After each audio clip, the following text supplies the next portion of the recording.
Les petits drôles, qui, pourquoi, quand, comment. Un podcast de Sud-Ouest pour les enfants. Bonjour Marine. Bonjour Picou. Et bonjour à toi qui nous écoutes. Tu es prêt à venir découvrir le Sud-Ouest avec nous ? Aujourd'hui, on va parler du sport roi dans la région. Le rugby!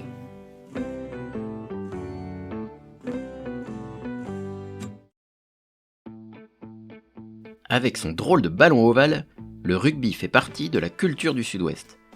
De nombreux joueurs de l'équipe de France ont grandi ici, et quand ils sont interviewés par les journalistes, ils rendent toujours hommage au club dans lequel ils ont découvert ce sport. C'est le sport le plus pratiqué dans la région du coup ? Pas tout à fait. Si on compte le nombre d'inscrits dans les clubs, il y a plus de personnes qui font du foot ou du tennis. Mais c'est dans notre région que le rugby est le plus populaire. On y joue beaucoup plus qu'ailleurs en France. Le rugby peut se jouer en équipe de 15, de 13 ou de 7 joueurs. Chez nous, il se joue surtout à 15 joueurs. Mais seul le rugby à 7 est présent aux Jeux Olympiques. Si tu regardes un match pour la première fois, il est possible que tu n'y comprennes pas grand-chose. Il y a de nombreuses règles à connaître et tout un vocabulaire qu'on ne retrouve nulle part ailleurs. Ah bon ?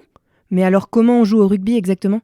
Déjà, il te faut un grand terrain, 2 équipes et un ballon ovale. Tu peux jouer avec la main ou avec le pied.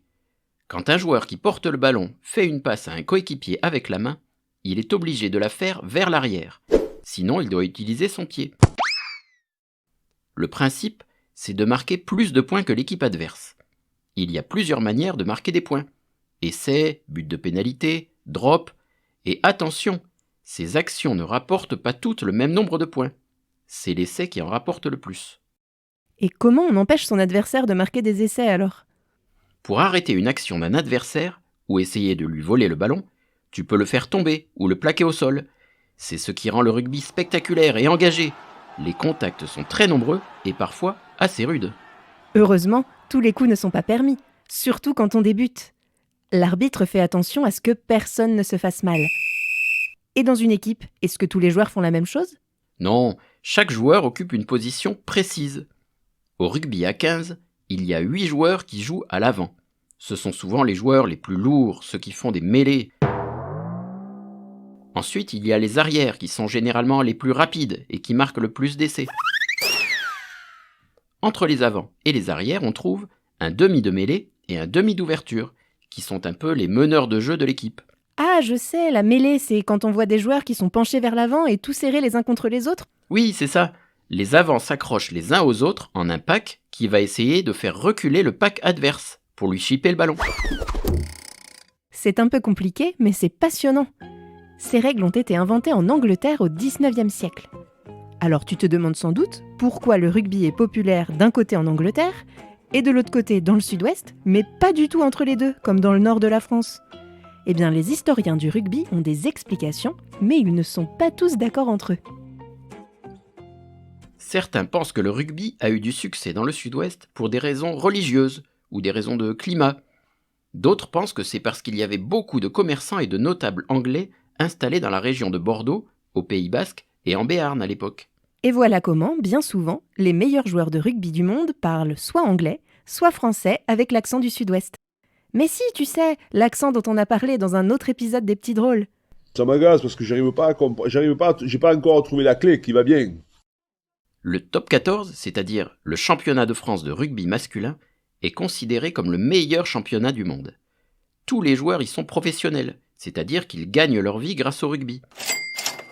C'est aussi le cas en Pro D2, la 2e division.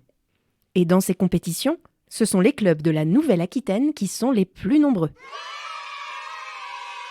Bien plus que dans les ligues de football.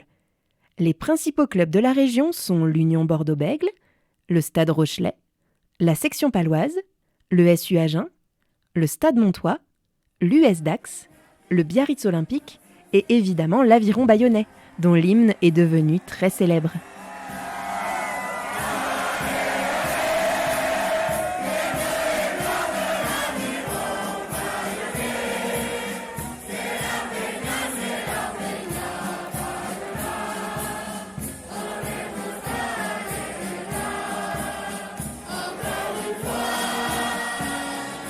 Mais dans le sud-ouest, le rugby ce n'est pas seulement un sport d'élite. C'est avant tout la fête du dimanche matin dans les villages, lorsque tous les habitants se rassemblent au stade et encouragent leur équipe, avant de se retrouver à la buvette pour refaire le match.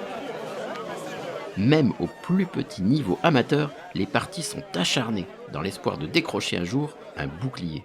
Un bouclier ? Oui, c'est une tradition du rugby français. Quel que soit son niveau de jeu, un champion se voit remettre un bouclier, qui est un trophée rond, en cuivre, orné d'un cadre en bois. Le plus connu est évidemment le bouclier de Brennus, qui récompense le vainqueur du top 14. Pour la première fois de son histoire, le Stade Rochelais, le club de La Rochelle, est devenu champion d'Europe de rugby en mai 2022.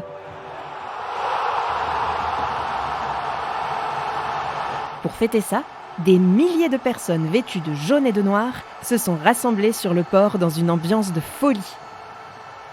Si toi aussi tu as envie de pratiquer ce sport plein de valeurs, tu peux t'inscrire dans une école de rugby. À partir de 6 ans, tu auras sûrement un club près de chez toi pour t'accueillir et te faire grandir. Il est même possible de commencer dès 3 ans avec le baby rugby. Ouais, faut aller chercher un ballon, etc. Vous êtes prêts? Attention! Et ce n'est bien sûr pas réservé qu'aux hommes. De plus en plus de jeunes femmes pratiquent le rugby. Après tout, garçon ou fille, quand on vient du sud-ouest, on a forcément un peu de rugby dans le cœur. L'interview des petits drôles. Bonjour, je m'appelle Juliette et j'ai 6 ans. Bonjour Juliette. Tu vas pouvoir poser tes questions à Carla Neisen.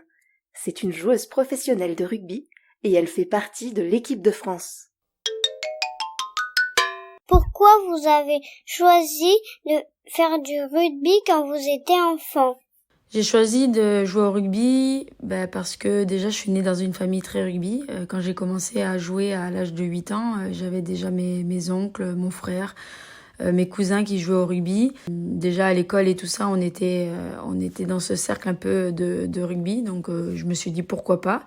Donc j'ai voulu essayer un mercredi après-midi et depuis ce jour-là, je ne me suis plus jamais arrêtée. Je me rappelle même que cet entraînement-là, j'avais reçu déjà un trophée qui récompensait un peu l'après-midi avec le meilleur entraînement, on va dire ça comme ça. Et j'en étais très contente et aujourd'hui c'est encore ma passion et je regrette en rien, même si c'est pas un sport pour les filles, d'avoir pratiqué ce sport qui est aujourd'hui ma passion. On dit que le rugby est un sport parfois dangereux. Est-ce que vous vous êtes déjà fait mal pendant un match? Oui, c'est vrai que certaines personnes peuvent dire que le rugby est un sport dangereux, mais je pense que c'est avant tout un sport de combat et d'engagement. C'est vrai que nous, on travaille tous les jours sur notre technique de plaquage notamment, ou de ruck, ou de comment on va tomber au sol, pour notamment se protéger par rapport à tous ces petits coups. C'est vrai que des fois, malheureusement, on ne fait pas exprès, parce que forcément, il y a de l'engagement sur un match ou sur un entraînement. Mais personnellement, j'ai pas eu... oui, certes, j'ai eu quelques blessures quand même qui m'ont amené à sortir du terrain forcément, sur des commotions, sur une fracture à la cheville par exemple. Mais c'est des coups qu'on a l'habitude au quotidien de prendre, donc c'est quelque chose qu'on a l'habitude d'encaisser. Et au fur et à mesure, notre corps est habitué à tout ça et c'est important de travailler toutes ces techniques et toutes les choses liées au rugby pour se protéger un maximum. Qu'est-ce que ça fait de porter le maillot de l'équipe de France? Porter le maillot de l'équipe de France, c'est toujours des moments assez uniques, surtout la remise des maillots quand on te le remet et que tu te dis demain c'est moi qui sera sur le terrain, c'est moi qui va défendre les couleurs de la France. C'est des souvenirs à chaque fois qu'on garde éternellement, je pense. Et j'en garde énormément personnellement sur des compétitions assez majeures, notamment les Jeux Olympiques, les Coupes du Monde que j'ai pu faire. Ça reste des moments fabuleux à vivre et aujourd'hui, tous les jours, je me dis que j'ai une chance énorme de porter ce maillot-là, donc je fais tout pour pouvoir le remettre encore et encore. Le savais-tu? Selon la légende, le rugby aurait été inventé sur le terrain du collège de la ville de Rugby en Angleterre. Au cours d'une partie de football, en 1823, William Webb Ellis, un élève, a triché et porté le ballon dans ses bras jusque derrière la ligne de but adverse au lieu de jouer avec ses pieds. Les collégiens ont trouvé ça super, alors ils ont décidé d'inventer un nouveau jeu. Grâce à son geste, William Webb Ellis est entré dans l'histoire, si bien que le trophée de la Coupe du monde de rugby porte aujourd'hui son nom. Au début de l'histoire du rugby, le ballon était rond, c'était un ballon de foot. Puis, un fabricant a décidé de lui donner sa forme ovale, en utilisant une vessie de cochon recouverte de panneaux de cuir. Cela a rendu le jeu encore plus rigolo, puisqu'on n'est jamais sûr de la trajectoire du ballon lorsqu'il rebondit. L'histoire du rugby dans le Sud-Ouest est remplie de petites anecdotes qui se racontent de génération en génération. Les passionnés adorent se souvenir des plus beaux matchs, mais aussi des autres, les moins glorieux, qui ont carrément tourné à la bagarre générale. Et les plus grands rivaux de tout le rugby français, ce sont les Basques, ceux de l'Aviron Bayonnais d'un côté et ceux du Biarritz Olympique de l'autre. Chaque match entre ces deux-là déchaîne les passions.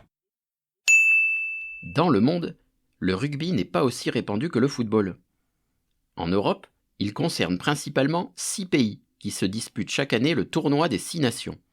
La France, l'Angleterre, l'Irlande, l'Écosse, le Pays de Galles et l'Italie. Ailleurs, les meilleures équipes ont toutes des super surnoms.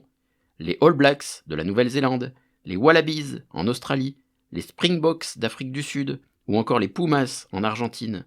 Tu pourras voir jouer toutes ces équipes lors de la Coupe du Monde 2023 qui aura lieu en France.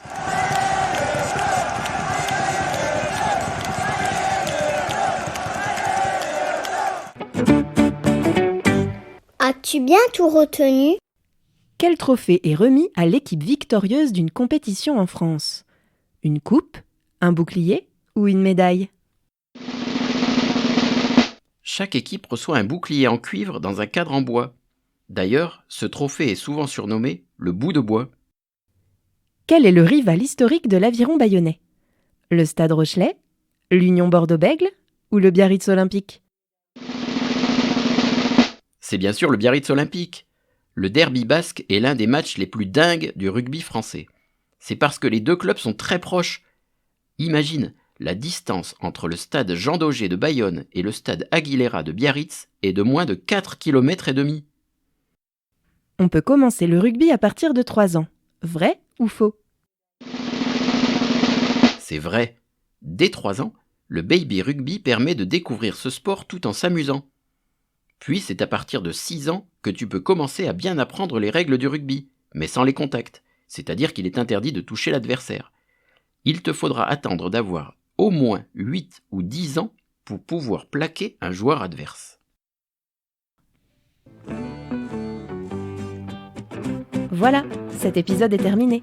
Merci Marine. Merci Picou. On espère que tu as passé un bon moment avec nous et que tu as appris plein de choses. On se retrouve très vite pour un nouvel épisode des Petits Drôles. Et d'ici là, amuse-toi bien dans le Sud-Ouest. Salut!